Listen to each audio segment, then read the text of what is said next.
I used to work for CTEC, which I think always say CTEC.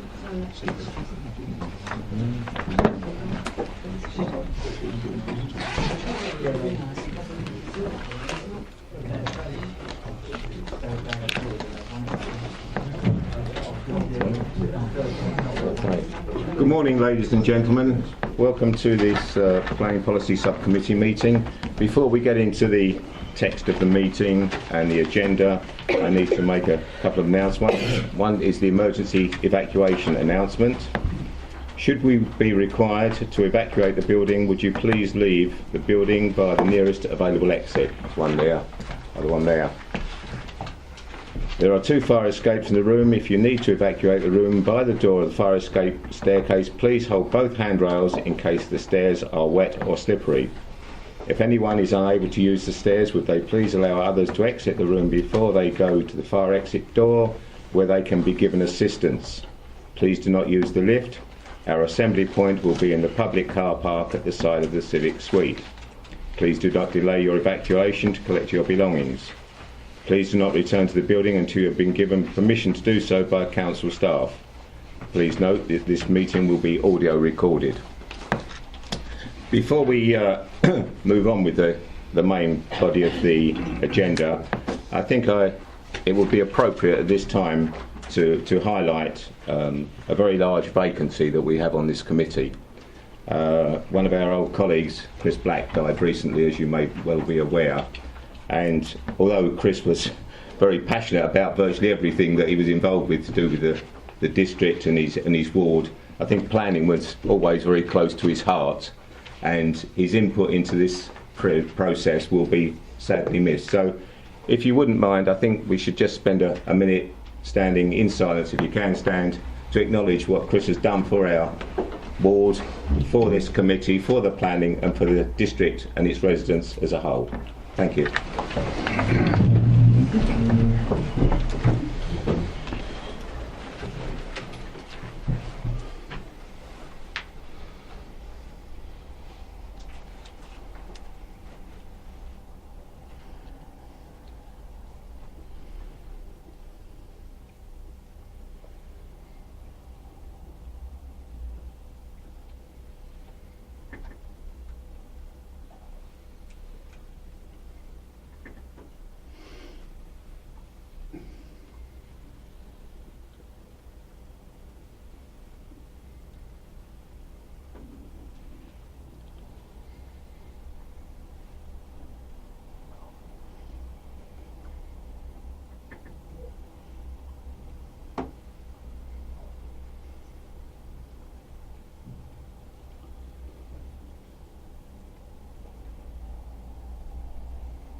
Thank you very much.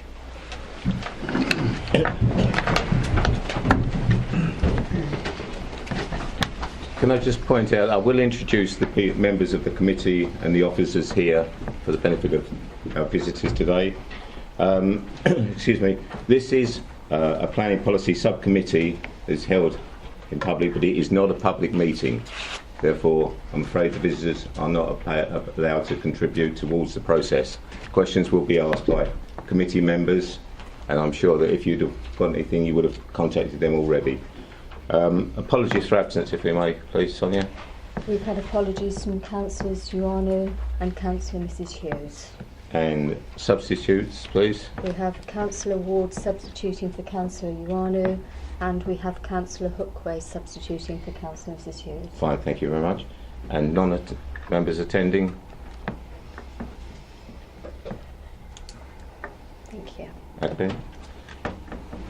For the benefit of our visitors here today, I will introduce our officers and our committee members.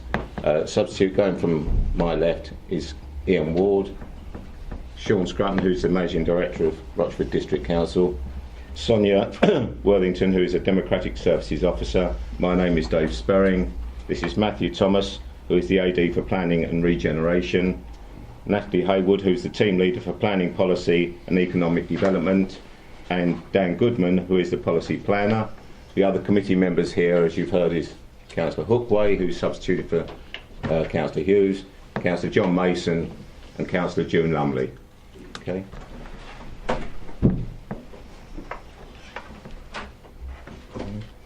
One more chair. Okay. Come in, sir.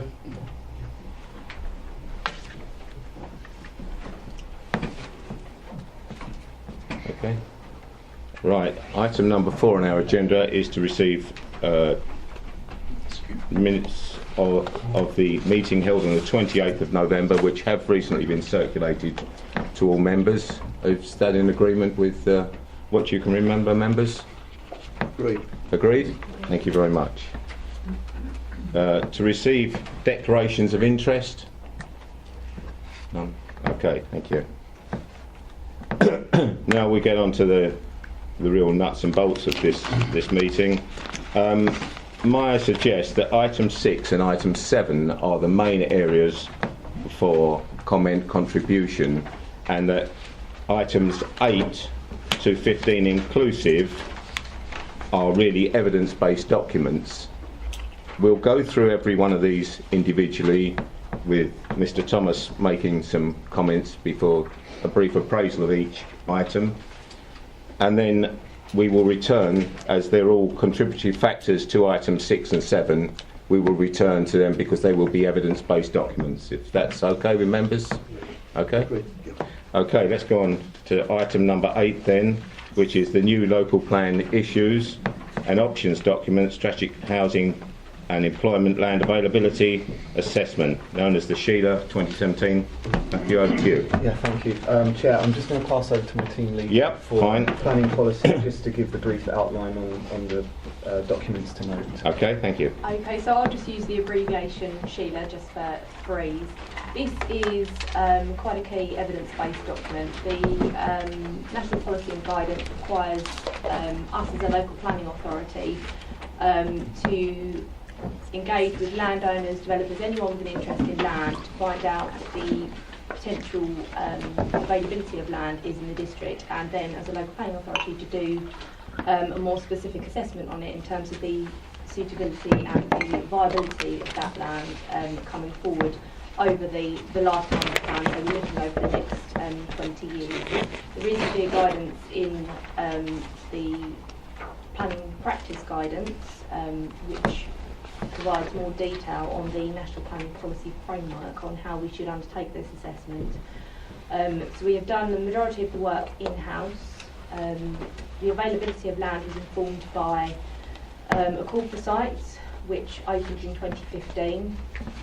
We also did some desktop research based on some past evidence on potential land that may be available, for example, in the existing residential area.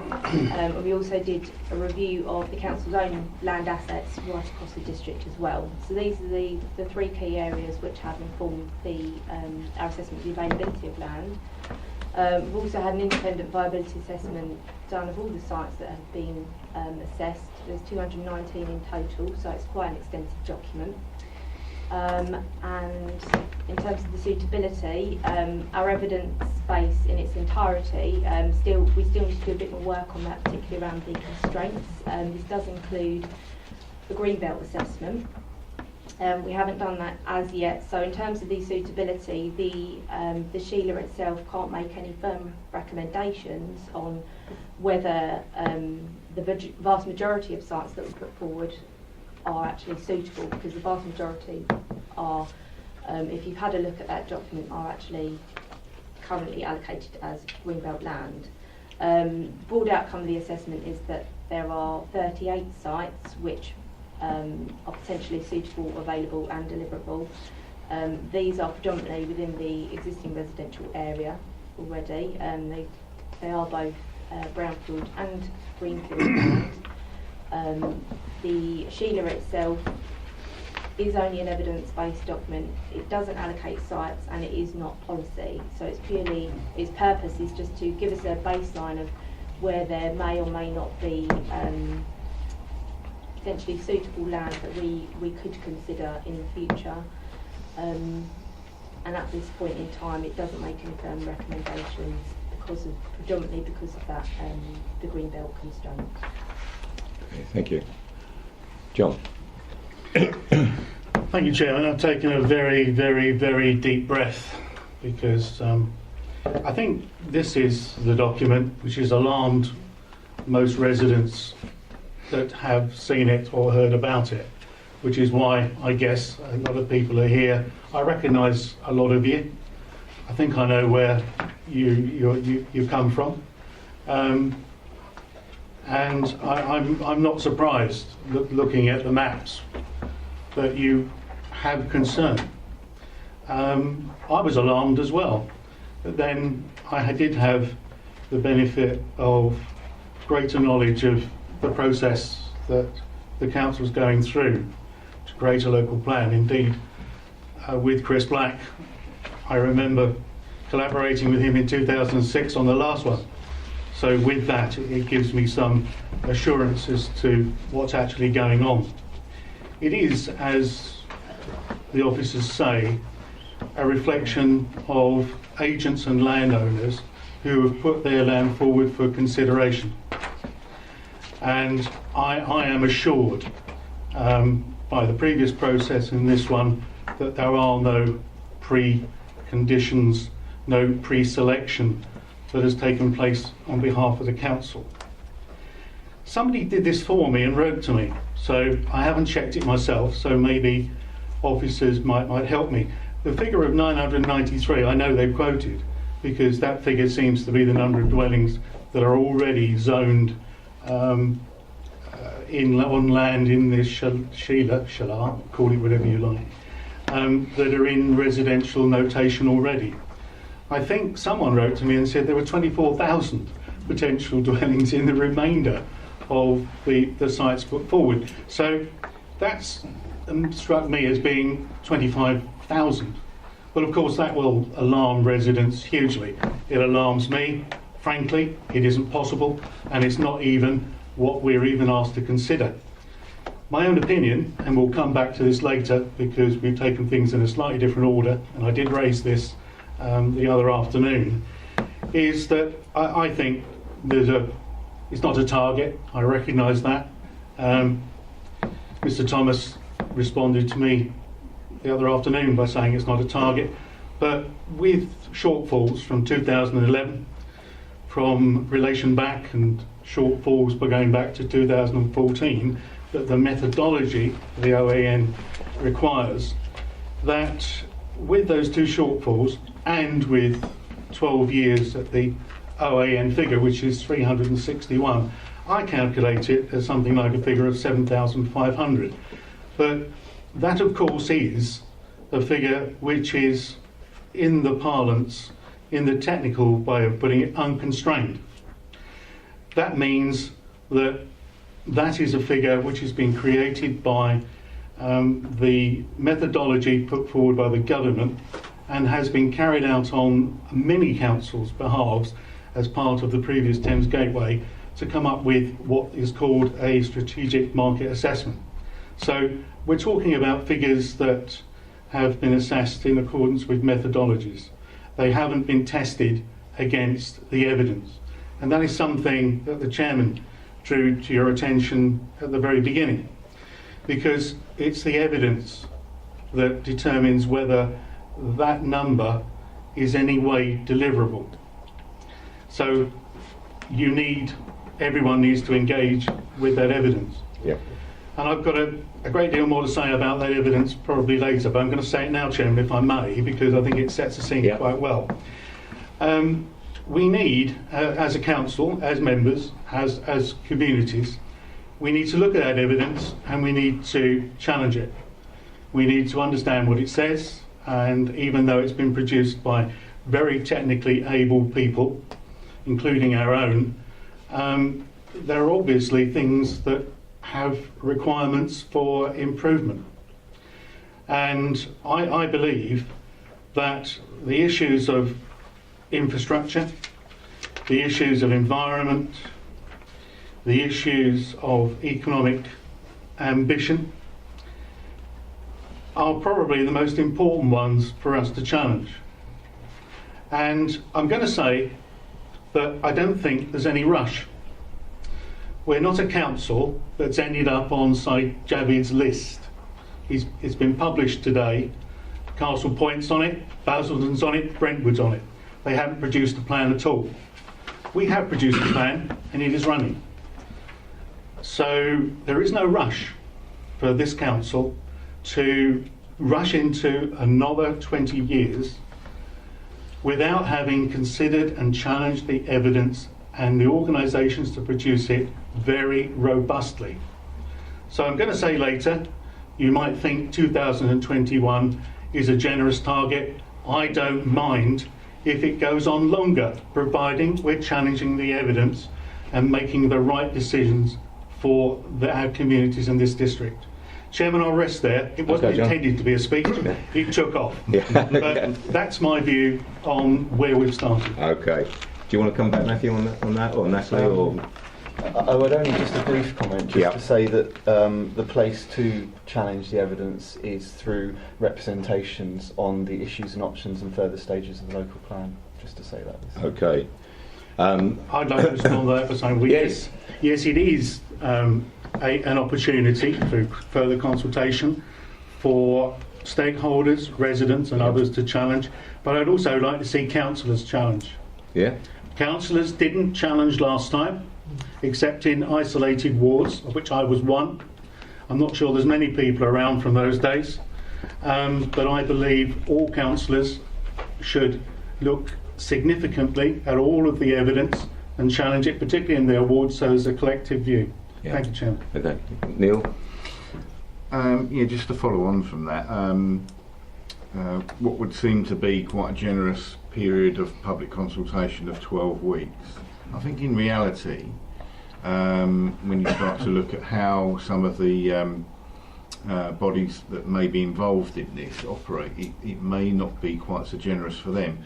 An example of parish councils, especially those that only meet every 6 weeks, and that's halfway through a potential consultation period if that doesn't fall in the right way for that parish council. So we want the engagement of important bodies like parishes and stuff like that. We might need to consider as to whether the 12-week period is sufficient. I think I would be inclined to say, excuse me, the 12-week period will be the 12-week period.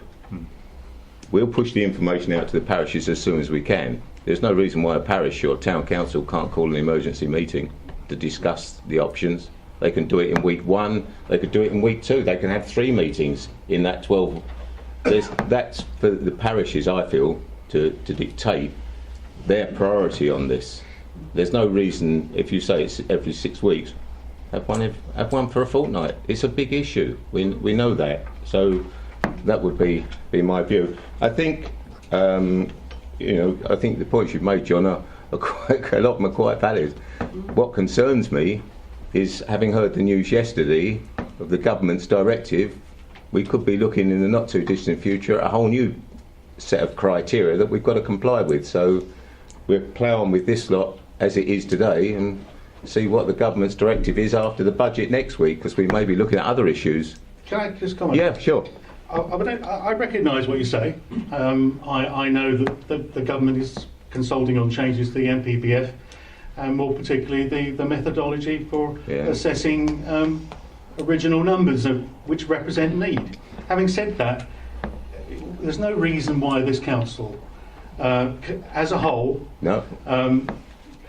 notwithstanding the political makeup, can't challenge the government, and there's no need for us, like other councils, to rush in to sets of figures which we're not confident about.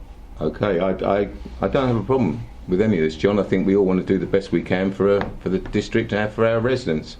We do, however, have a recommendation that we have to put to full council, which is, it is proposed that the subcommittee resolves that the strategic housing employment land availability assessment on the attached appendix be noted as evidence and published in the council's website.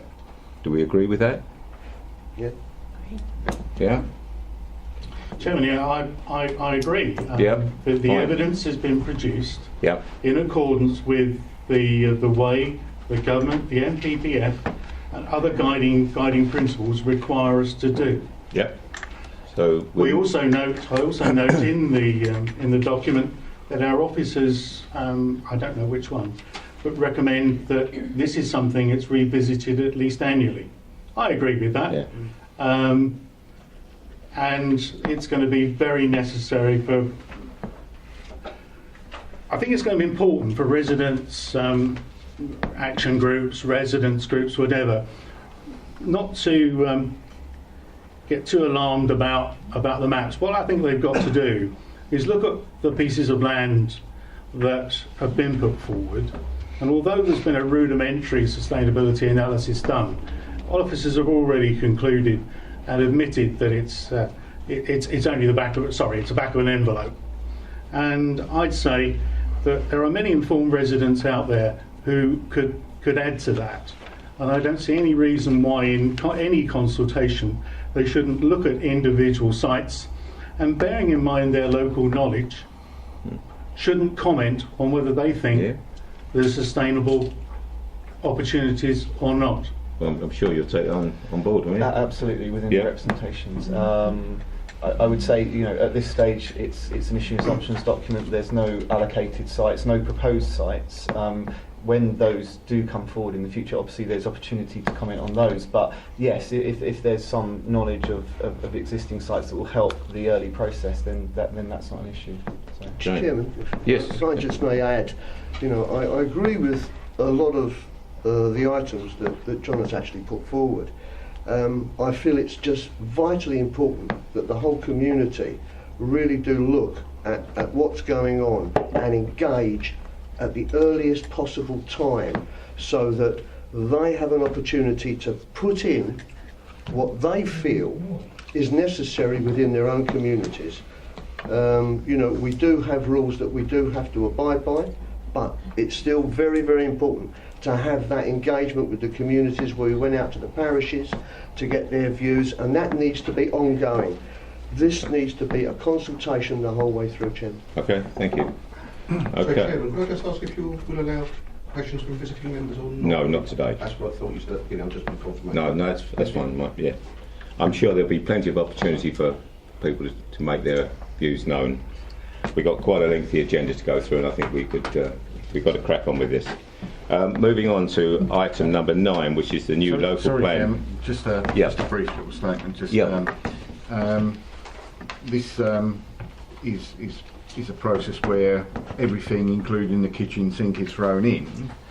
And I think there's a benefit for that, because what was brought up at a previous training session was in relation to windfall development, and we want to try and encompass everything so that we don't. That is encompassed, isn't it? Yeah, so that we don't miss out on some potential windfall sites going forward. I think it's, I can say we're all going in the same direction with this. I don't think there's anybody trying to pull in various directions. It's our district, we all live here. We want to do the best we can for the district and for our residents.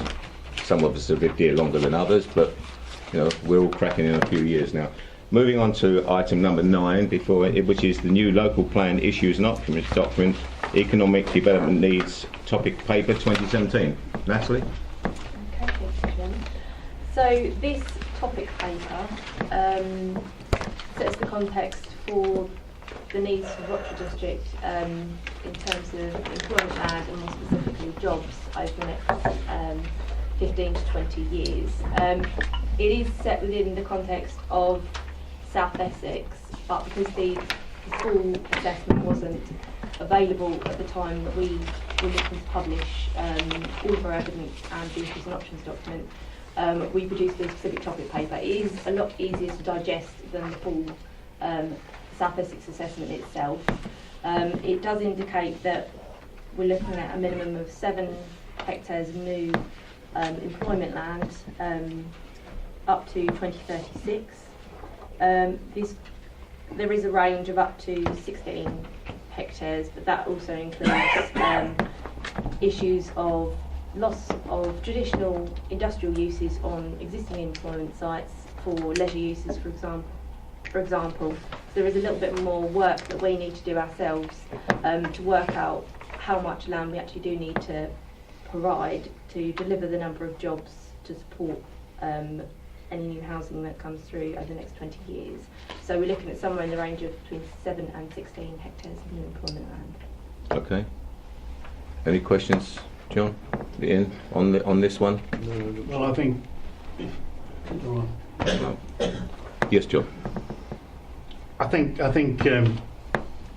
Natalie Hayward's absolutely right. This is just the beginning. That's what I was referring to a little earlier by saying this is the sort of evidence that is going to develop, and it doesn't stop here. This is only going to come further to the fore, and does need the most important scrutiny and challenge to ensure that we get the distribution of new employment sites exactly right, in the right place, with the right sort of employment that's going to be supported by the infrastructure we have, which we already have concerns about how it supports the housing. It also has to support industry, the new employment opportunities. Yeah. And I think that's something we haven't done. We need to do. I get the feeling there's got to be more partnership here. I get the feeling that, I'd like some real world. I think when we embarked on, and there are people here who will agree with me and won't, the Hockley Area Action Plan, which required an industrial site to be vacated and moved elsewhere, which in itself hasn't happened. It hasn't happened significantly, and probably won't for lots of other reasons as well. But it was also because the money men, the just weren't involved enough. And I think that we've got to do more work, and we've got to get a real world engagement, so that what does come forward isn't some wish list ambition, but represents a real thing, because there's nothing like a plan that actually stands a chance of happening. The worst sort of plan doesn't happen, and that's what we have in a number of parts of our existing core strategy. So my recommendation, Chairman, is to accept it, because it's what we've got at the moment, but it ain't enough for me. No, I don't think, John, we've had this conversation on many various formats, that this is the start, and we will all work in the same direction. We've got to do the best we can for the residents and our district, with the constraints that will be imposed on us, and they could be substantial in the years to come. You understand that, I know that, but we'll do the best we can. I don't think we can do any more, and I accept there will be more partnership working. I think that's fairly obvious, whether it just be between money men or other districts. We'll have to see, other councils. Item number 9 then, the recommendation is proposed that the Economic Development Needs Topic Paper 2017, as attached to the Appendix A, be noted as evidence and published on the Council's website. Okay? Okay, thank you. Moving on to item number 10 now, which is the new local plan issues and options document, Retail and Leisure Needs Topic Paper 2017. Thank you, Chairman. Again, this follows along similar lines as the economic topic paper. The retail and leisure study has been done again at the South Essex level. Unfortunately, it hasn't been finalised in time for when we're looking to publish the evidence and the issues and options. So again, we have produced a specific topic paper which sets out the potential requirements for retail and leisure uses in the district up into the 2030s. The topic paper looks at the sort of expenditure and leakage of in and out of the district, how we relate to other areas in South Essex, where the draws are, and it identifies what we could potentially do to reduce that expenditure of leakage and ensure that we maintain the vitality of our town centres. Okay. Any questions on this one? Neil? There's potential for sort of like retail to change quite dramatically over this period with the rise of electronic sort of like sales and stuff like that. I'm presuming that that's been fully assessed and how that may have an impact on our town centres? Yeah, absolutely. The leisure and spending patterns that are currently sort of seen in the district are taken into account, and there are projections on how that's likely to change in the future. It does consider how the big operators in particular are functioning at the moment, and it does kind of conclude that those retailers that have basically moved with the times the quickest are the most successful, and those are the ones that we still see in our town centres. And they offer, they're not generally looking at the larger format stores anymore, but they are still opening smaller stores, but they offer that full range of services where you do your click and collect, you can order in, you can do the full range of shopping as well as viewing those products in store as well. Okay, John, here. Chairman, this is the one where I would like to see what residents perceive as their retail needs Yeah. and leisure needs over the next 20 years. There's a lot to be said for the retailers and leisure providers actually following what residents want, rather than just actually coming up with what they want to give. So I think this is a great opportunity, a very slim document, but I think appealing for residents to give their wider views on their retail and leisure needs over the next 20 years. Their vision would be very appropriate. There's a lot of opportunity. Yep. Matthew, do you want to make a comment? Yeah, and I'd again just highlight to everyone here, and obviously, you know, during the consultation process, to if they do have a particular interest in these areas, to respond to those areas of the local plan issues and options consultation. Okay. Chairman, if I just Yeah, add to Karen. that, I think it's very, very, very important that where we have retail, where we have any economic development, it's a case of if you don't use it, you lose it. Yeah. And it's all based on the needs that are perceived. Now, I can understand what John is saying with regard to the response from residents, but whatever residents want, they're going to have to make sure it's what they want, and they will use it, because unfortunately developers won't come into an area if they feel that they can't economically sustain it. Yeah. Sorry, Jim, can I Yeah. just make another point as well? Because the study does look at the South Essex level, it looks at the bigger picture really of where the draws are, for example cinema provision. Yeah. So it looks at what the capacity or the likely capacity is of the district to retain that expenditure within the area itself, rather than people going elsewhere to Yeah. go to the cinema, for example. Okay. But the recommendation again on this one is that the retail and leisure needs, topic paper 2017, as attached to the Appendix A, be noted and evidence published on the Council's website. Agreed? Thanks, Sonia. Moving on to item number 11, which I think we've had some experience of recently, is the new local plan issues and options document, duty to cooperate, topic paper 2017. Are you going to carry on, Natalie? Yeah. Fine. So, as members will be aware, the duty to cooperate was formalised in the Localism Act in 2011.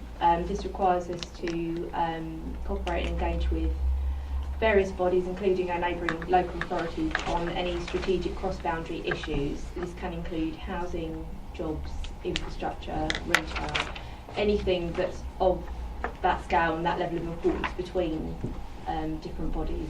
It is a legal requirement, and it's something that once a plan gets to the submission stage and before a planning inspector at examination, it's the first point that the planning inspector will look at. How have you complied with duty to cooperate throughout the plan making process? It's not something that you can make good at the end of the process after you have submitted. So it's very important that as a local planning authority we do this throughout the plan making process at each stage. But could I just emphasise, I think, Natalie, it's not only a question of other people looking at our plans, but us watching their plans, which I think was quite appropriate with Castle Point when they just tried to offload 2,000 odd houses to the surrounding district. John, and then This is very topical. yeah, Saeed Javid Communities Secretary, gave a speech yesterday, and he said he'd lost patience with councils that have failed to do anything about a local plan. And he requires Basildon, Castle Point and Brentwood to provide an explanation by the 31st of January. And he's already making plans, and it wasn't the only councils listed, there were 16 or 17 other ones from around the country, including York and other places. So South East Essex isn't alone, but it stands out quite badly. He's already considering what plans what process he will put in place to take over. It's as simple as that. That alarms me hugely, because although these councils have been slumbering along, and instead of building houses the way we've been planning to do, they've done absolutely nothing. I kind of fear that they're now going to rush because they're required to rush. I'm not sure how they're going to have the time to look at constraints. I wonder what happens after that. Do Castle Point continue with somebody else is going to have to use their green belt? Is Basildon really going to step up with all of its political changes? Who knows? Brentwood? Well, Brentwood's almost an offshoot of Brentwood, I understand. There's a bit of gamesmanship being played between districts. So this is important, because we're facing this OAN, my estimate, of 7,500 before constraint. I'd hate to see substantial numbers come across from other districts that frankly have done very little to contribute to softening, if not delivering, to the housing crisis, because there is one. It looks to me we're the only people that are doing it. Now that's a good thing and a bad thing, but I'm concerned. I think, well, do you want to come back, Matthew? Yeah, I think the comments that we made, and when we had the inspectorate with December, with Castle Point, 12th of December, I think, our officers were on the ball, we made our case, and the inspectorate supported the comments. And they basically, Castle Point were told to go back and revisit their plan, as far as I understand. Go on, Matthew. Yeah, no, Councillor Mason's point's very valid here, and that's why, sort of under the duty to cooperate, Essex authorities have been meeting. We have a memorandum of understanding, but it comes back to the evidence base again, and as Councillor Mason has mentioned, we're ahead of the game because we've started to get everything in line as far as what we need to demonstrate to show what we are able to take or not take, and what we're able to deliver in this authority.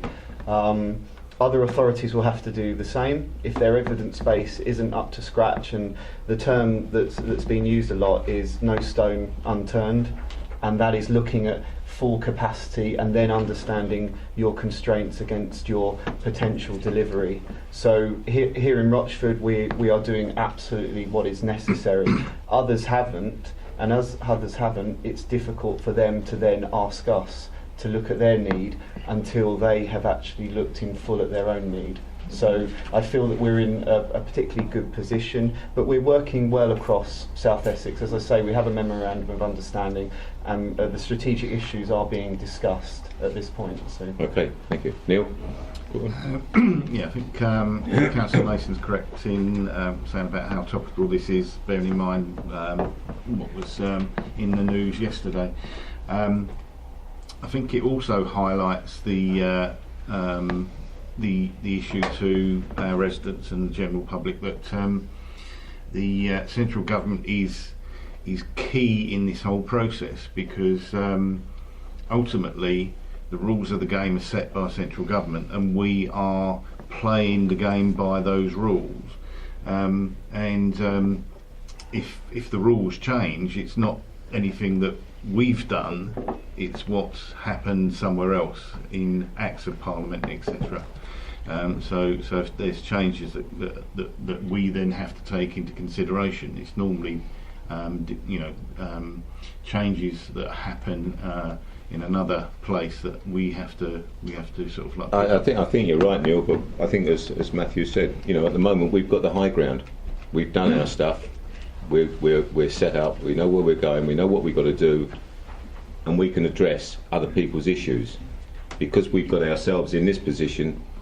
Unless central government policy or whoever dictates there's a substantial change, we think that we're strong enough and located well enough to deal with, should we say, imposed issues potentially from other districts on us. Whether the inspectorate and the government in due course have a different view on that, then we'll have to address. But at the moment I think we're in a pretty good place as a district. John? I didn't get to my point. Oh. Well, that's okay. But I did welcome what Mr. Thomas had to say. I think I'm concerned that if there's a project manager put in by the DCLG into Castle Point at least, if not Basildon, which is at least coming up to its Section 19 consultation anyway, and Brentwood, which seems to be moving on, even if they're not involved, I kind of fear that a project manager from the DCLG might at the very least take the least line of resistance and say, well, you don't seem to have done very well, whatever council he's in, I've got to be careful. You haven't got the evidence, but I damn well need to have these houses built because Saeed Javid's told me. So Rochford's got this sorted out. So Rochford, yours. So that's my concern. My concern is an imperative from government may just simply look at a council that isn't, or a district that isn't well prepared, saying, well, you are. It may act as a sword from the other side, which says, you're well prepared, get on with it for me. Well, we'll have to address that, John, when it comes that's to my concern. Yeah, we'll I'm sure we'll all be there. Sean? Just a minor point on that. I understand that the point that's being made. Interestingly, I think it's not clear exactly what the government will do in terms of actually seeking to impose an arrangement on local authorities. Perhaps Castle Point might be in the frame if they don't actually make progress on their local plan. But I think what was suggested, in fact, was that it wouldn't be CLG that would come in. What would be looked at would be the possibility of sending in a team from the county council. Now that may or may not be better or worse than a team from CLG. But I think we wait to see what the conclusions will be on that. But okay. Perhaps if it's the county council, that might allow a little more of a positive dialogue. Yes, but even greater risk, in my opinion, Chairman, because the county council does have a lot of influence over this council. Thank you. If I can just add, I think it's really, really important that we concentrate on making sure that we get all our plans in place, because, as John has rightly said, we're in a good place now. We're in a good place because of what we have done before and what we're trying to do now. We are ahead of the game. And it's very, very important to stay that way. But our duty to cooperate, not only with other councils, and for them to cooperate with us, is also going to be an important part of this process.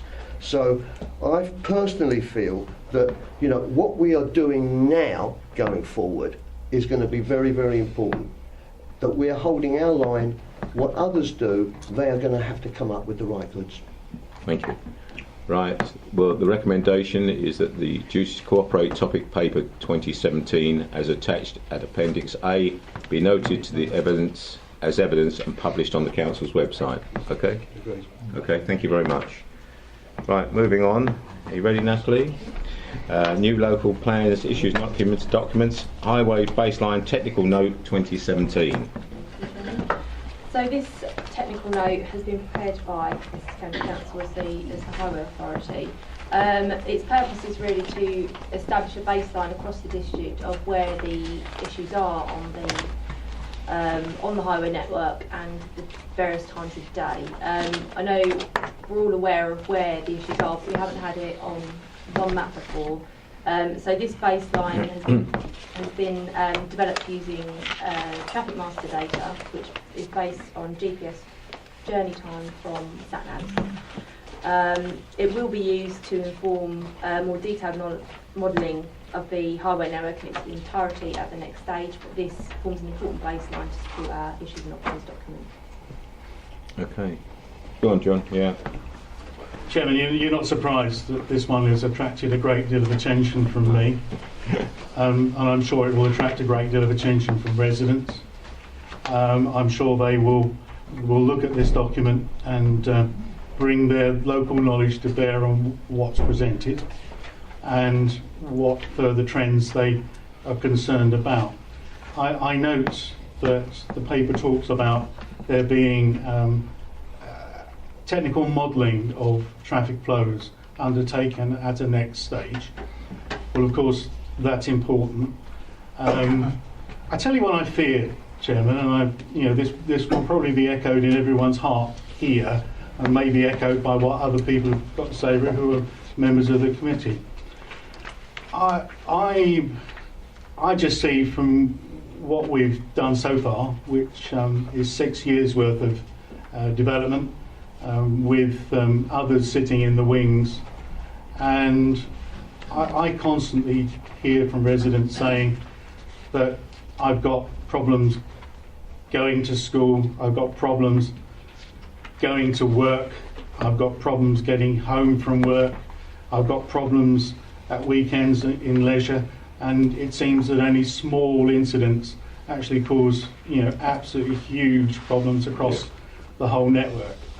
Well, that's not going to go away because the volume of traffic users and their standard of driving, I'm sure, will continue at the present level or worse. But if we're embarking, on a review which looks at an additional 7,500, my figure, of course, on top of what we've already planned, which is 2,785. That's 10,000. And I balked when I saw Basildon's figure, but there again, Basildon is a far more economically important place than Rochford District, being stuck as part of the peninsula. Look, my concern is this, that this piecemeal approach of junction improvements,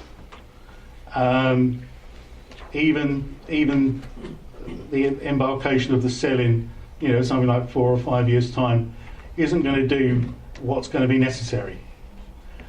I was quite surprised to find Andrew Adonis, Lord Adonis, sorry, I don't know him as Andrew, but that's what his name said on the TV, has come up with a view for the Oxford area, talking about a £7 billion necessary injection into infrastructure to allow that important economic area to function.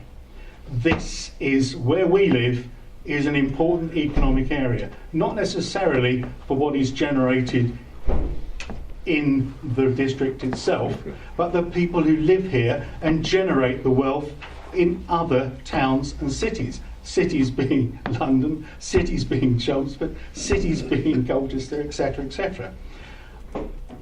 I fear that we're just going to get a technical study which is going to say, well, it's all right, but it isn't all right.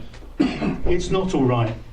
It really isn't. We need an Andrew Adonis to take a view of this part of the peninsula, including Southend Borough as well as Castle Point, and do the same.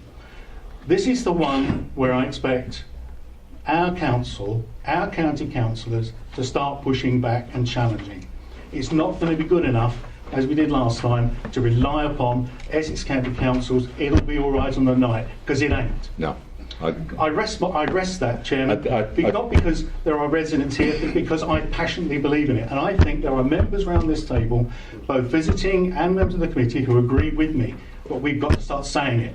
I think, John, going back many years, was when Asda opened in Rora's Lane, and their assessment was there would be no substantial increase in traffic. My view was, why on earth are Asda open a store there if there's not going to be any increase in traffic? That's the worst economic scenario you could come into.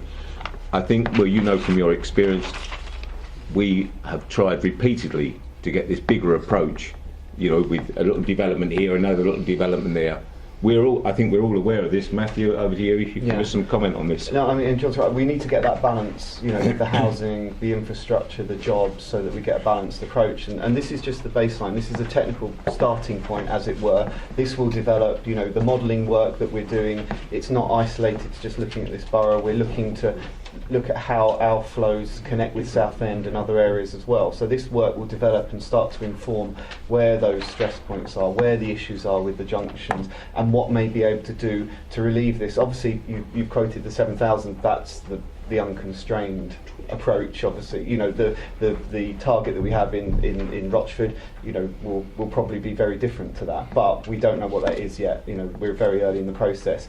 The issue, yes, you know, that all the talk that's been about the Oxford Arc this morning and the potential money that's going to be invested in that, it's there. The possibilities are there to approach government and the Infrastructure Commission and their work. The only issue is, with that funding comes a commitment from the local authorities. And across that arc, I think, I may be wrong, but I think the government are looking for all the authorities, if they're going to have that 7 billion, to deliver 1 million houses. So, you know, there is that other side to it, that they, you know, if you are going to get the additional infrastructure, government wants something out of that money you're putting in. Just to say that. Okay. Yes, Neil. Probably what I'm going to say is not news to people around this table and other people in this room, but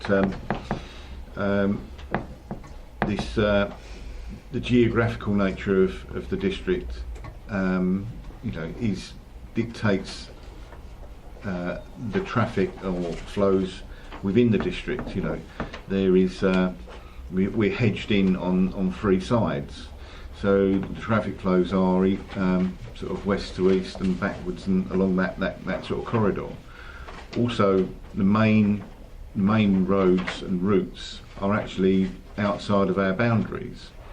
So it's key that we need to emphasise the difficult situation that this district's in relation to communication, and make sure that is taken into consideration when Essex County Council is looking at future improvements, and beyond that, more strategically as well, because the people in the district do find, because of the development that's taken place over the last few years, an increasing problem in getting around their area, and we need to see improvements in this area. I don't think there's anybody under any illusion, Neil, about the situation. I mean, one could argue that planning in the past hasn't been very productive. I've only been in Raleigh since 1958. The number of new roads that have been created, I can count on one hand. The number of new houses that have been created, you know, I think when I moved here there was probably 8,000 people and there were 4 cars in my whole road. We've now got 4 cars in 2 houses, and nothing's happened. So we are going to be playing catch up. I don't think any of us are under any illusions. We have tried repeatedly to do this, but we're going to have to, you know, work closer with the other parties, because it is going to become, effectively, it will become an economic problem, because people won't be able to move around, and businesses either won't come here or they can't generate.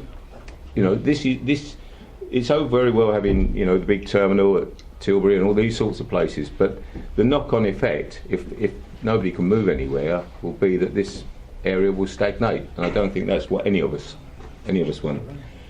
The recommendation committee is that the Highways Baseline Technical Note 2017, as attached at Appendix A, be noted as evidence and published on the Council's website. We agreed? Agreed. Thank you. Right. Natalie, you ready? Yeah. Okay, moving on to item number 13, the new local plan issues and options document, Gypsy and Traveller Accommodation Assessment, known as the GTAA 2017 Rochford District Element. Over to you. Similar to the both the economic and the retail studies, there is an Essex-wide, so it's slightly bigger scale. So there is an Essex-wide study on the need for gypsy travellers across the county. This is something that we have been doing as a county for at least the last 10 years to get a broad picture of where our needs are in the district, in the county, and what they are projected to be in the future. Very simply, the study found that we have a baseline of 17 Gypsy and Traveller pitches already in the district, composition of private, temporary and unauthorised sites. The assessment has taken place slightly differently to previous assessments due to the change in the definition in the planning policy for traveller sites. I won't go into too much detail around that. Those members that were present at the training on Tuesday would have had rather a detailed understanding of that now. Broadly, the assessment identified that there's a need for 15 additional pitches for Gypsy and Travellers, both those that do and don't meet the new definition in the national guidance, and that's up to 2021. It's slightly different to what's already in our core strategy, predominantly due to the way that need has been calculated due to household formation rates. Current core strategy says 15 pitches by 2018, but our most recently assessed needs said that we need to provide those pitches by 2021. Okay. Any got John? Go. Yeah, Natalie did give members at training a more detailed view of the present position on Gypsy and Traveller sites and the changes in classification and categorisation, which I won't go back into, but if residents want to contact me, I'm quite happy to share with them the information that I have.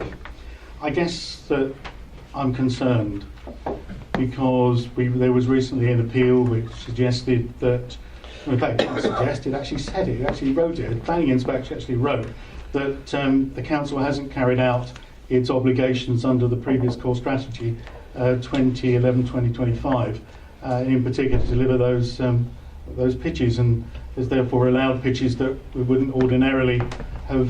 may not have ordinarily have included within our assessment and therefore delivery. What I don't quite understand is we've got that obligation for 15 by 2018, but we now have an assessment which talks about that being at a later date. Which takes precedent? Which one are we going to get? I mean, this is only in review, so 2021 doesn't apply, does it? 2018 is our adopted policy. So you. Yeah, I mean, I suppose the difficulty is that sites are allocated for a particular use. As you say, with some of the industrial units and things like that, they don't get taken up, and the issue is with this allocated site, for one reason or another, it hasn't come forward, which means that we still have an outstanding need. And the inspector, I think, in that particular case, took the opinion that they didn't feel that that site was going to come forward in the short term, which meant that they allowed this particular site to come forward. All sites are judged on sort of an individual site-by-site basis, and as well as saying the issue with Michelin's farm potentially, there are other issues of that site in relation to I think it was that they had children, it was an individual family, previously development land, and the neighbours gave a positive review of them at the hearing. All those factors came together on that site to make the inspector make that particular decision. Now, obviously, you know, a case-by-case basis, potentially not all cases are the same, but I guess while that site isn't taken up, you know, the potential, I suppose, is there. So that it's the delivery issue, but you know, that's not just sort of Gypsy and Traveller pitches. It's the delivery of housing and other allocations that may not come forward. It's our obligation because it's in our core strategy plan 2011-2025. But there are obviously partners that need to not just help us deliver it, but actually deliver it. And I certainly recall hearing, reading, understanding that there's a huge amount of money involved in producing a site of that number of size of pitches, properly appointed, properly controlled, etc., etc., etc. Something around £2 million, I heard at one stage. Whether or not that's right or indifferent, I've seen it in. I think an inspector commented, so it must be right. But then we don't have that £2 million, and we don't have that we don't have that financial obligation. So who's let us down? Because at the moment we're kind of exposed, aren't we? So we've got this review, which is great, but it's not going to help us. Mm. And this is practical. This is practical planning. Practical spatial plans. I guess it comes down again whether it's a housing site, market or a gypsy and travel site. It's being deliverable, suitable, and all those other planning objectives. I suppose it's who is available to help facilitate the delivery of that site. And at the moment, no one has come forward properly to come and deliver that site for us. So hence, I guess, during the review, we need to see whether that site was the most appropriate site. At the moment, it seems to be a very difficult to deliver site. Neil? It would seem that, as I understand it, that all the proposed pitches are all in that one site. So this is the issue or the problem of perhaps having all our eggs in one basket, because and this it may be something that we need to consider looking forward, because if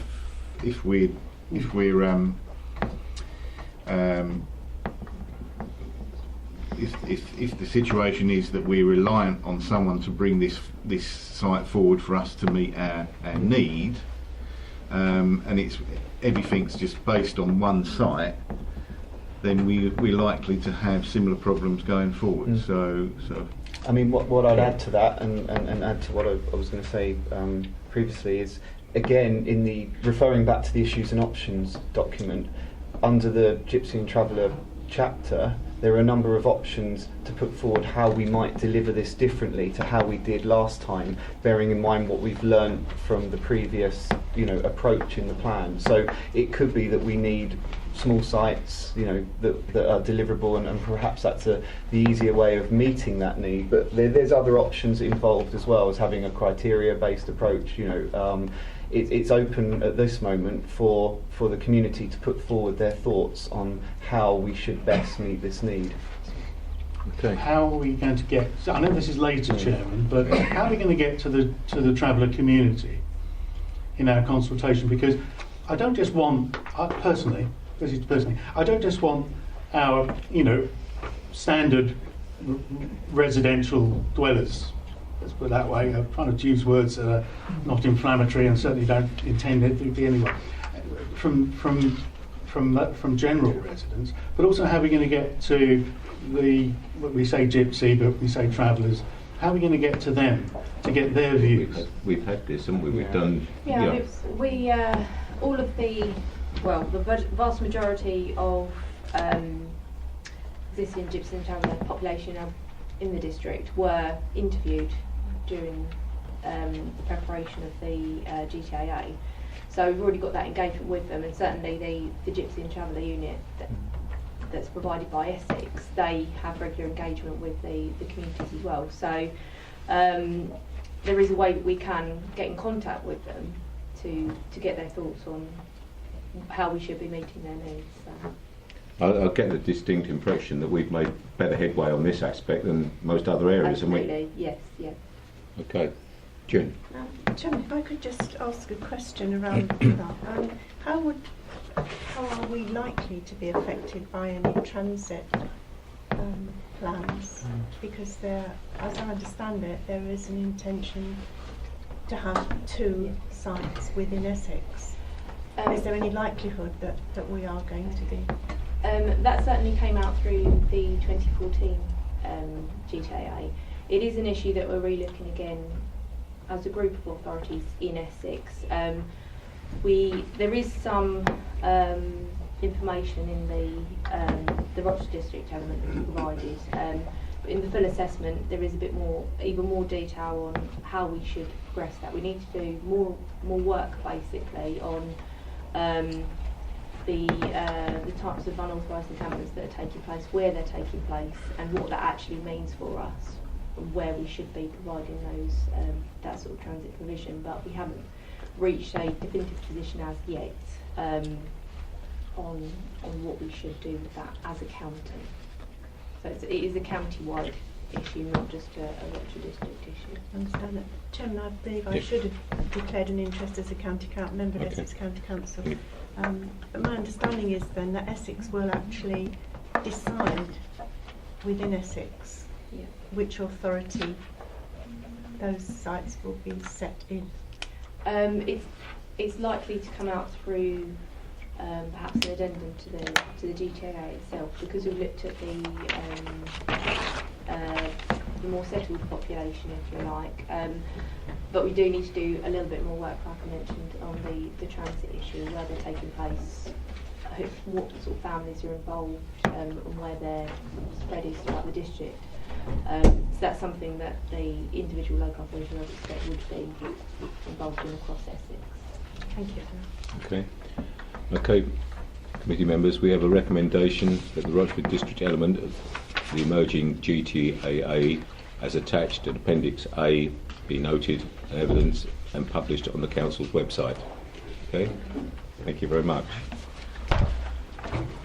Moving on to item number 14, new local plan issues document infrastructure delivery topic paper 2017. You going? Yeah. So infrastructure is, as we've discussed earlier on in this subcommittee, is a key factor that we need to consider when we're producing a local plan. There is a requirement that we need to clearly show how, firstly, the infrastructure that we need to support our emerging plans, and also how that's likely to be delivered. And best practice is through a specific document called an infrastructure delivery plan, which sits alongside draft local plan as it's been prepared. Because of the stage we're at with reviewing our existing local development plan, we're not in a position to give a clear indication of what infrastructure may be needed over the next sort of 15 to 20 years. So what we have done to support the issues and options document on its publication is the preparation of a specific topic paper on infrastructure delivery, broadly setting out who we will need to be engaging with more over the course of the preparation of the plan, and also what our current baseline position is in terms of infrastructure needs and delivery to date. Okay. Any questions on this? I think we've pretty much hammered the infrastructure. I think it's an area that we're all very concerned about, and I think we're going to have. This is going to be one of the big issues that we're going to have to address. Absolutely, and it's something that we will be working on this as we go through the next stages of plan making. So it will evolve, it will change, it will have more detail on what our infrastructure requirements are likely to be and how they're likely to be delivered as well. Okay, thank you. John, go. Would it be helpful, would the council see it as helpful, the committee see it as helpful for residents to comment on what they see the current infrastructure deficits are? Well, yes, as part of the issues and options consultation, yes, Definitely. because they are issues, so absolutely, yeah. Okay. Yeah. Anything else? Yeah, You're going. Just add, I think one of the things that have let down Castle Point, Basildon and Brentwood has been the infrastructure issues in not being able to bring their plans forward. And I think that's a contributing issue. I mean, we have to look very seriously at infrastructure, because if we can't get the infrastructure right, then nothing else can be delivered. And that is the main issue. Without infrastructure, we can't deliver anything. Thank you. I said it. Yeah. It's as simple as that. It is as simple as that, John. The recommendation is that the infrastructure delivery topic paper 2017 as attached at Appendix A be noted as evidence and published on the council's website. Chairman, can I interject at that point? Yeah. Something, a little catchphrase, which I've heard, it's not mine. It's nothing to do with Bruce Forsyth either, I can assure you. But, does this committee agree with infrastructure first? I don't think it's infrastructure first. I think you have to coordinate the whole approach. I don't think you can just take this in isolation now. This is just a whole consultation document, and everything is basically got to be put into it. I don't think you can just say, I might be wrong, don't know, Matthew, but you've got to put everything in this together. Infrastructure is a critical part, but then so is the houses and so is the employment. I don't think you can break them up. But infrastructure, without a doubt, John, we all agree, as we've discussed, if nothing can move around, if all the other bits and pieces don't work, the rest of it falls apart. I mean, Chairman, and just to emphasise something I think that you said earlier, is that historically infrastructure in this district has lagged behind or been non-existent. Yeah. I mean, I'd only say that, you know, it's that sustainable balance again about jobs, infrastructure and housing, and yes, you know, there will be sites and allocations where there will need to be pump prime, you know, infrastructure, transport infrastructure, whatever that is, you know, education, health, whatever needs to come in to support a new development, a new community, whatever it is coming in. So yeah, I'm glad you said that, because we've got an absolute classic in Hockley and Hawkwell where we've got a school that needs to expand, because the Education Authority tells us that it's the additional houses that have been built, and yet being a very, very conscientious ward member, when the development in my ward, the large development in my ward, was contemplated at this stage in the last plan, Essex County Council assured me there was no need for additional school places. So that's why I said, and that's why I said, does this committee agree with infrastructure first? Because, you know, here we are, the houses have been built, and now the school finds itself in a position where it doesn't have enough space. But I'm hugely confused. I think you're aware, John, that there are certain areas that this district does not have control over, and that is one of them. Councillor Lumley, yeah. If there's any comfort, Essex County Council are now saying infrastructure first. Oh, good. We shall see. In that case, one for the good guys. Just quickly, and then we're cracking. I think it's important that that as a council we make strong arguments for what we need. Section 106 and SIL when it comes along in regards to all the various infrastructure that is needed when any development goes on. We make those strong arguments for the need to go with it. Okay. Okay, we have the recommendation which I read out earlier. Okay, thank you very much.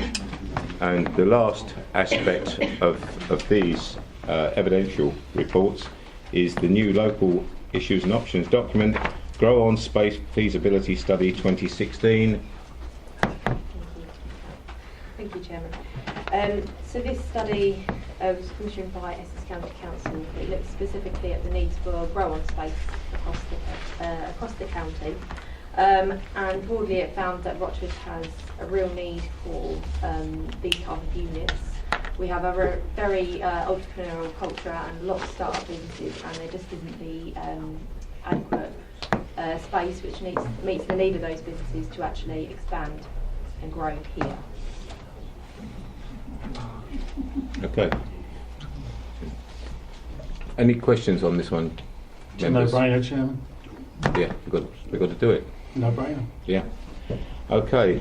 The recommendation is that the Grow on Space Feasibility Study 2016 as attached at Appendix A be noted as evidence and published on the Council's website. Thank you. Right, I think that's brought us up to all the evidential documentation that we needed to go through. I'll now move on to, do you want to do them together or take 6 first? Should we do them separate? Yeah. Do them separate? Yeah. Okay, we'll go to item number 6 then, which is the new local plan issues and options document, draft consultation document, draft sustainability appraisal and the consultation and engagement summary 2017. Mr. Thomas. Yeah, I guess it's been quite useful that we've actually taken it in the order we have, because the evidence-based documents that we've all sort of discussed and gone through, and a lot of the points have actually sort of been made that are probably pertinent and of interest in the issues and options document itself. This is the first stage of review of the planning documents that have been adopted by Rochford over since 2011, and there were a couple of area action plans and site allocations in 2014, as well as a development management document. So this is the first stage of statutory public consultation on this document. At this stage, there is no policy in the plan. At this moment, it is, as the title says, looking at issues and options. Now, the evidence base that has been discussed today, the chapter headings in the issues and options document, relate very much so to the topic papers and the evidence-based reports that we've been discussing. At the moment, as I say, there's no policy because we want to hear the views of the community, businesses, interested parties, infrastructure providers, all those who should make a contribution to this document at this stage, so that we can start to put together the representations made on this plan to take it forward to the next stage after this. This document, we're looking, if it's agreed, to go out to consultation, has been mentioned, for a 12-week period, which would start, we're looking probably in mid-December at that date. So then it will run for a 12-week period. Normally, they only run for the 6 week is the minimum period. So we are doing double the minimum period of consultation on this document at this stage. It's accompanied by what's known as a sustainability appraisal, which evaluates the economic, social and environmental factors related to the document. As it's such an early stage, it's difficult for the sustainability appraisal to make more than sort of general comment on the plan. Once there's policies in place, then this sustainability appraisal can make recommendations to that plan to ensure that it meets those three main factors of what planning is meant to deliver sustainable development and sustainable communities. That is out for consultation with the issues and options document.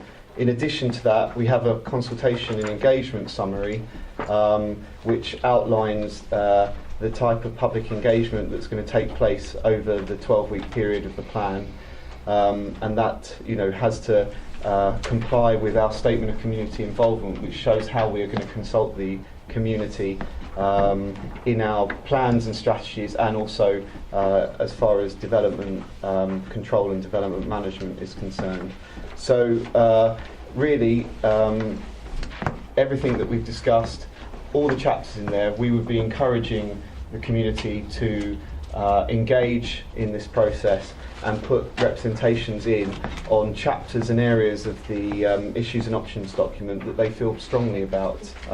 There is an executive summary that's included, which hopefully gives a flavour of what's in the document, but we have stated in that executive summary we really need people to go to the chapters that they're very interested in and make comments on those chapters. So that's okay. I'm sure there'll be some questions. John? Yes. Well, the officers will know that I'm going to come back on the things that I promised last Tuesday. I can't find anything in here that tells me that the trajectory date for the quantum is 2037. And I think that's an important thing to include within this draft consultation. I also believe that the unconstrained OAN figure, taking into account shortfalls from 2011, relation back to 2014 and going forward to 2037, should be declared so that residents have a perspective upon what the unconstrained figure is. My own calculations, a little bit of rounding, is 7,500. I would like to see the officers do a proper calculation, explain it to me and other members in time for full council, so that we can approve that into the document. Do you want to take that first? I've got other things I need to say as well. Oh, I think they were expecting that one, John. Yeah, I think I know they were. two of those points first. Take your point about the plan period. We do have it on the vision section, but we can make that more explicit elsewhere. That's not a problem. And as promised at the training session, we have done a little bit of work on the OAN, taking account of shortfall, and we do have some options which Sonia has copies of, which can be circulated to members and we can discuss now. So hopefully that's Nothing like an ambush, is there? a big help. I mean, I gave you due notice.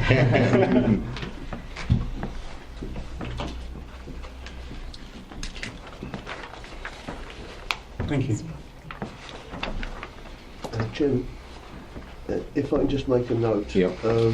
Realistically, what John has said is the term unconstrained. Yeah. And I think that is a very, very important term that needs to be noted by the committee and members of the public in general. They are unconstrained figures.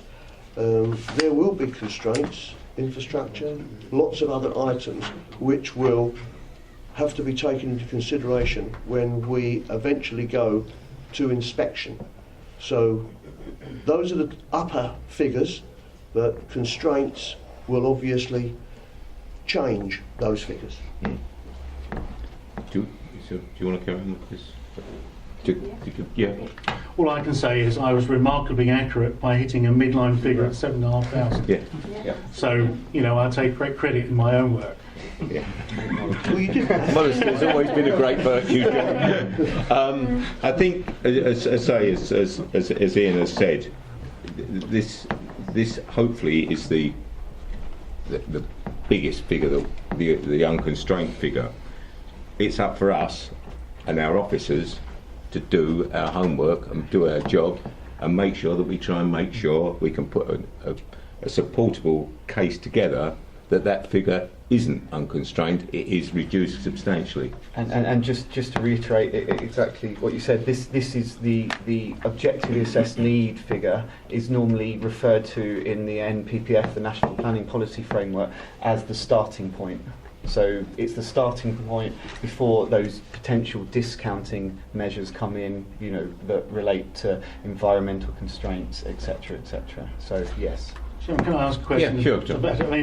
I think I know members are aware that the government is looking at the OAN formula methodology, and I have read about councils having regard to two types of figure. One which is calculated on this current basis, which is in the SHMA. I won't elucidate it. If you really want to go to sleep, do start reading it early in the evening. But there is the expectation that the methodology will be revised, and it will include some assessments that other councils have already used on occasion, and that is the economic ambition and needs of the district. And I know that Castle Point, because I read theirs avidly, did include within their own assessment, and I can't remember, I don't think it was part of SHMA, I think it was a separate set of consultants, I do remember that, did actually have quite ambitious plans for economic development. And because those plans for economic development were ambitious, and I think too ambitious, that brought with it an increased number of dwellings to the baseline, if you like, unconstrained OAN. Are we in that situation? Do we expect the government to change that formula, and do we expect it to be predicated on a ambition assessment for economic development? I suppose at this stage we need to go with the best available evidence, and that's the adopted and existing or published documents that we have. Yes, the government are reviewing the methodology, and they have put out some draft figures for authorities, in relation to how a standard methodology might result in a different housing need for authorities. At the moment, obviously, that isn't adopted as such by government as a standard methodology. It's likely to come in next year. I think for us, in our range, it includes an additional home, isn't it? It's 362, so it's an additional home per year according to the standard methodology of unconstrained. Just to reiterate that to everyone, that isn't a target. So at this stage, we need to go with the best available evidence. Obviously, at the moment, it's an issues and options document. Next year, when we look at going to the next stage, that standard methodology may be agreed, published, then we have to look at how that fits into the evidence base as we take the document forward. But at the moment, a planning inspector would say that you have to go with the best available. Ours a very limited difference between what's in the current SHMA assessment and what the standard methodology would apply. But as I say, we need to take that at the time when it is the official approach. Can you just help me to understand what I did see in that Castle Point document? Because it was produced by external consultants, and I did read it quite carefully, and there was a section in there which was about the economic ambition that the council had for the area, and it did create a significant change to the sort of household number review that the DCLG was then putting forward. I think that particular document, I think, was produced in 2014, so it was superseded by the SHMA and the SHMA addendum. But just to go into that, obviously, if authorities, and government always said, if authorities are looking to be ambitious as such with their jobs numbers, then they have to factor in that there needs to be an increase to housing to support those jobs numbers. So they kind of go hand in hand, I guess, which would have potentially come out of that report that you were looking at the time of production, which was then superseded by the SHMA, which takes into account for all the authorities in South Essex the economic uplift as such from the assumptions made. So okay, so my conclusion is much the same as you, but to also say, well, obviously in our evidence that we've accepted and will be put forward, there is economic assessments and evidence that is we agreed was somewhat in its I'll say infancy. It's not quite the right word, but early stage, if you like, and therefore that could actually drive higher figures. As I say, there is potential because of how ambitious you are with your jobs and what you want to come into the district. There is a balance to be set between jobs and houses, yes. Thank you. I'm okay now, and I hope members remember that, because the more ambitious we are economically, and there's nothing wrong with that, then it may well drag housing numbers with it. Yeah. And if can I just add on what John said with regard to the biggest problem with Castle Point's assessment and their ambition. They wanted the ambition, and they wanted everybody else in the surrounding areas to fulfil their housing ambition. And I think that was a major issue that affected us all, and the duty to cooperate that didn't exist. Okay, thank you. Any more? Neil, go. We've got a number of sites and areas within our district which have got environmental protections on them for various different wildlife reasons. I'm just wondering how robust are those designations and protections in relation to this process, and are we, as part of this process, are we going to be investigating and looking at other areas that might need to have designations that might protect those areas as well? One of the reasons why I bring this up is in relation to a relatively recent story about a development that took place in our region where a site received planning permission which was directly next to a protected site, and it didn't seem that the impact on that, right on the boundary of that designated site, was taken into due consideration. So I just wondered how that fits into the process. Okay, I can't obviously comment specifically on the application that you're referring to, but from a policy perspective, there are a number of international, European and national designations that, being a coastal authority, they apply to us. The only local designations we have at the moment are local wildlife sites, and hopefully, as members are aware, we are going through a review process of that, because our assessment is now, our previous assessment is now 10 years old, and a lot obviously can change in biodiversity over that time. What we have asked our consultants to do as part of that is to engage with the wildlife charities such as the Essex Wildlife Trust to identify any other potential sites which may have some value that we should be assessing and considering. So that assessment is hopefully going to be published next year, but it should provide an update on where our locally important wildlife sites are. So effectively, what is there now may be increased upon. Potentially. Yeah, potentially. Ian. Yeah, I think one of the other things is to recognise the importance that our large agricultural industry has. It's the largest in the Thames Gateway, and we have to make sure that we look at what impact and what necessity we need when we do our appraisals with regard to things regarding agriculture. Okay. John. Can we move on? Are we allowed in this section? I'm not sure. We've got the statement of community involvement as part of this, paper on the agenda. Do you want to include this in this one? Or the consultation engagement summary, yes. Is that what we call it? Yes. Yeah. Okay, things keep changing. No, only because we agree with each other. Yeah. It's just the elements of the statement that have been taken forward for this consultation. So. Am I allowed to? Yeah, go, John. Okay. Yeah. Chairman, there are a few things that bothered me as part of that. Words like endeavour crept in. Don't like that.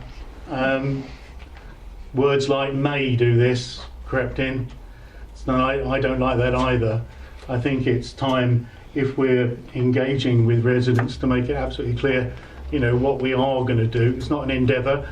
Are we going to do it? We are going to do it. So take the endeavour out of words. Take the may, and we may do this, because we should be engaging from the middle of December. So that's a criticism.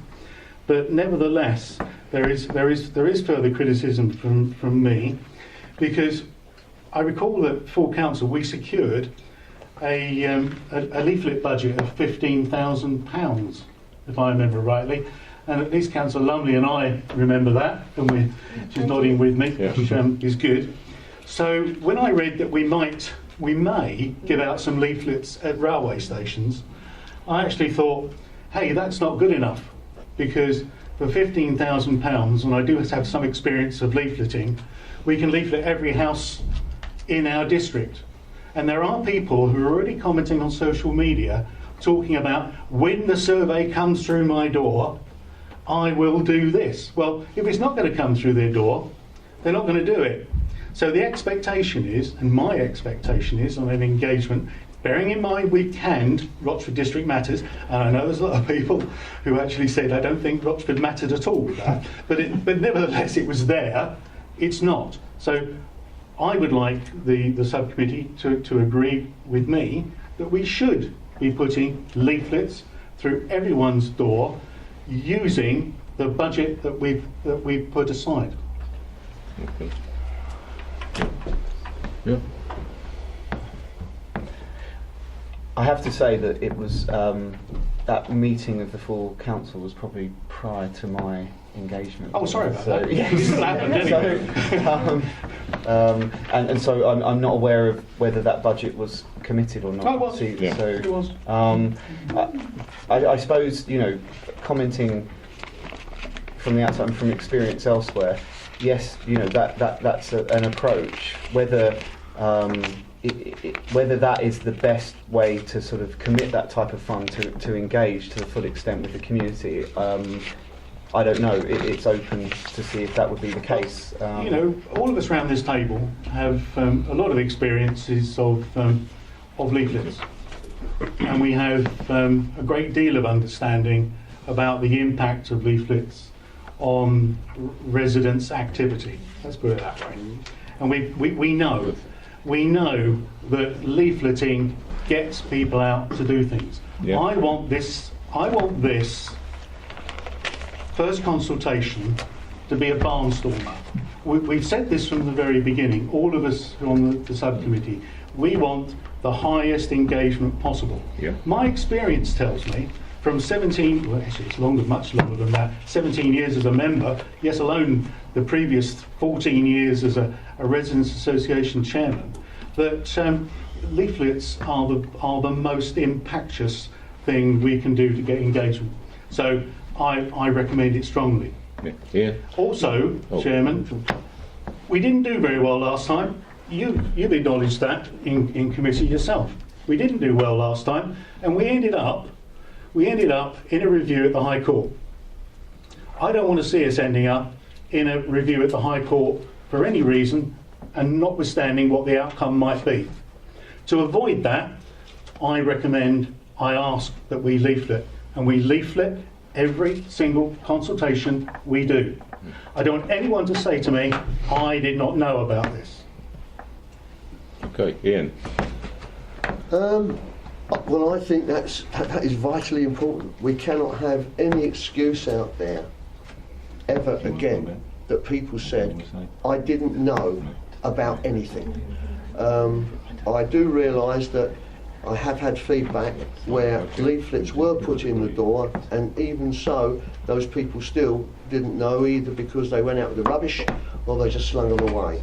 But we have to do our best. We are not going to fundamentally be 100% accurate. I've got to accept that. But we need to get as high an accuracy within our district as we possibly can. So we have to use every single means at our disposal, through parishes, through leafleting, to make awareness, through libraries, through any other means we can, local churches, whatever it takes, to ensure that as many people as possible within this district, and even the simplicity of word of mouth. Word of mouth is very, very important for people to pass on to each other. Have you seen? Do you know this is happening? You need to take part. We need your input into it. And I think that's vitally important. So initial leafleting, I'm very much in favour. Can we say then that in your capacity as portfolio holder, in conjunction with Natalie and Matthew, we will look at those means and methods. Yeah, I know. Thank you, Chairman. Yeah, I think there's a tendency to just say, we're putting this information on our website and it's available, but that's a very passive engagement. I think with this process we need to be much more active, and by actually going out and having something go through everyone's door is a much more active way of engagement. The other thing in relation to things like information on council websites is that there's the potential that disadvantages certain sections of our community, especially those that don't have the facility or wherewithal or option of accessing that information. Even Councillor Mason has difficulty in accessing some electronic information sometimes, don't you? Yeah, that's an infrastructure problem. Sorry, did I say that again? Can I, members, if I can just say, we have 3 recommendations here on this topic. Could we add a 4th one in? And I mean, we can't make the decisions here, as you're aware. We make the recommendation to full council that leafleting to all properties be incorporated in this consultation process. We submit that as a part of item number 4 on these recommendations to full council. And we did hear from the portfolio holder, which I think is very important to have as part of that recommendation. Ian, I appreciate what you said, what you've done. Yeah. And So I'd like council to know well beforehand what your views are. Yeah. So can we take as... Sorry, June. Can Yes. I just take this on kind of a step further? When that consultation is then responded to by residents, and we hope it's going to be many more, and that's the whole point of access for everyone possible for leafleting. As I understand it from what we have in front of us, that the responses from that will feed into the options document, which will then be available spring 19? Yeah, I mean, what basically will happen at the next stage is that from the representations received, the updates, the evidence base, everything feeds into the next version of the document, the preferred options document. But the council will form a schedule to the representations made and an officer response to that. So that will be made available as well. That will be made publicly available when that response has been formed. Yeah. Thank you for that. So we have 3 recommendations currently on the table, which are Chairman, while you're thinking about that, can I commend our officers for what I consider to be the most readable planning consultation I have seen this council produce. It is rare for me to give praise, but we give praise where it's due. Thank you, John. I'm very impressed with the approach that's been taken. It's too long, said Natalie Haywood. I agree with her. Nevertheless, it is what it is, and it's very readable. Thank you. Look, may I just come in as well, Chairman? One of the things that was presented to members on the training was a very, very good overview of what we're actually looking at. And I'm going to be discussing with our officers, both Natalie and Matthew, in regards to maybe doing some form of video which would take that format with also voiceover to explain and go through, so it will be open to the wider public to be able to fully understand and comprehend the depth in a simple way, so that they understand the mechanisms that we're going through and how we're trying to accomplish what fundamentally is an extremely difficult task, but we're hoping that with the help of the public they will be able to input the concerns they have genuinely in their area. We can take those into considerations with regard to the constraints, but how, most importantly, their wish list. That's the thing that we always went around. They've all got a wish list of things that they want to see happening, and they need to make those plain at the earliest moment so that we can put them into the plans and understand whether they're deliverable or not and how we will deliver them. I agree with all of that. Go on. And just to reiterate again that yes, those sections that are in the issues and options document, we'd encourage people to go to those sections that are most of interest to them and pertinent to them, and put their representations in on that. So we've got a video, Chairman.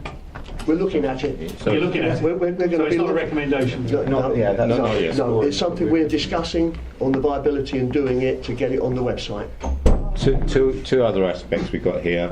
The documents or paper you've just been given, it's suggested that the first paragraph and the first table be included in the issues and options document before paragraph 6.10, and that the three recommendations that we currently have, which is that the draft issues and options document and accompanying interim sustainable appraisal as attached to Appendix A and B respectively, be published for formal public consultation for up to 12 weeks. That the sustainable appraisal scoping report as attached as Appendix C be noted as evidence and published on the Council's website. And at item 3, that the activities set out in the consultation engagement summary as attached at Appendix D be noted and published on the Council's website, and that we put a fourth recommendation in, is that all properties within the district be leafleted with an option. With a leaflet stating the consultation process. Using the existing budget. Yes. Because I don't want somebody saying we've got to find more money and we haven't got it. No.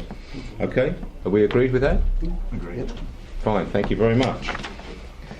And last but not least, item number 7. Matthew, over to you. Yeah, the last one's is quite simple. It's just an update to the local development scheme timetable, just to reflect the fact that we've adjusted the timeframes to when the consultation is taking place, this consultation, and then the knock-on effect on future stages of the plan-making process. Okay. Have we got any questions? John, go. I said I'd come back to this at the very beginning, and I'm back to it. As I said earlier, my view is that it's absolutely vital that the evidence is considered carefully, in depth, as widely as we can, certainly by councillors, and challenges made to every organisation that submits to it if we are not content, and we're certainly not content as members with what proposals are put forward, particularly around infrastructure. So I'd say 2021, okay. But if we need longer, because that process is going to take longer, there's no need to rush. We are not under pressure from any part of government to do that. I don't want to find ourselves in a position having to say, but we had to do it because of the timescale, because of our project plan. I'm quite prepared to make that 2 years longer, if necessary, to get the result that we need and residents deserve. Truly. Passionate. And adjustments can always be made to the development scheme to represent that if that's needed. What we need to do when we get to examination is have a robust and defensible plan that meets the needs of the community. Yeah. So, and hopefully the government, central government, don't change the goalpost. That was going to be my point. You know, if that does happen, then that may dictate us having to move. But I think, you know, I'd like to. Get stuck. Yeah. Item number 7. Then it is recommended that the revised LDS (Local Development Scheme) as attached in Appendix A be adopted. Okay. Yeah. Thank you. Can I just thank you for your attendance here today? Thank the committee and particularly the officers for their presentation.